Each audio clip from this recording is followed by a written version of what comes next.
Let's get into what IoT really means, the Internet of Things. When you actually take a look into IoT, there's really only 4 aspects that exist in the world. There's machine to analytic. This means I just want to see what's going on the sensor. This could be my thermostat. I want to know the temperature of my house. This could be how fast my car is going. This could be where Find My iPhone is on the planet. I just want to know what's going on. A lot of different industries just have that.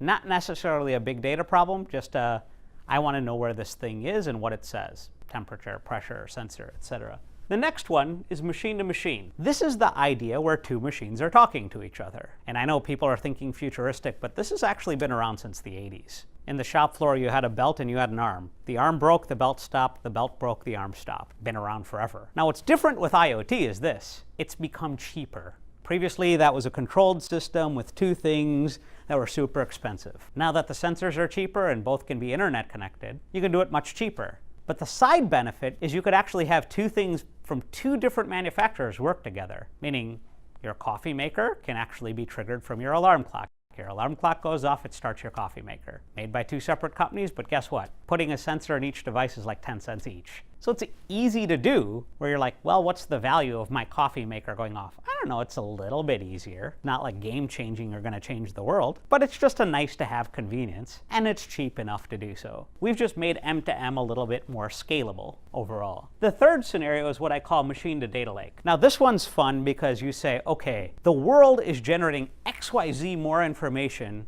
than it ever has in the past, because there's sensors and everything. And if you don't collect everything, you are completely screwed, because you will never be able to do IoT. This is the way you approach anybody. And you go buy Hadoop and you build a data lake. What problem are you going to solve? Who knows? You just got to collect everything. And then you should hire data scientists to go look at all this information, and they'll find something wrong with your business. It's a fear-oriented sale, machine to data lake. And finally, you have machine to process. This is the scenario I talked about where, hey, part in your washing machine breaks. Can you reorder the part by calling a business process procurement API? Or can you check if it's under warranty? It's just taking action based on some information off a sensor.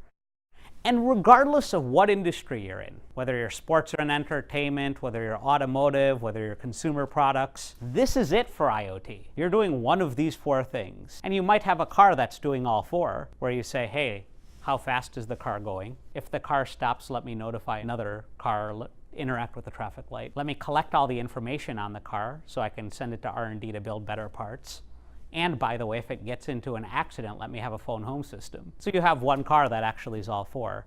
But when you take a look at the technology, it's not more complicated than this. When you take a look at why you need a cloud platform to solve IoT challenges, it comes back to the technology baggage of I need analytics software, and I need device management software, and I need data streaming software, and I need device management and device data interchange here.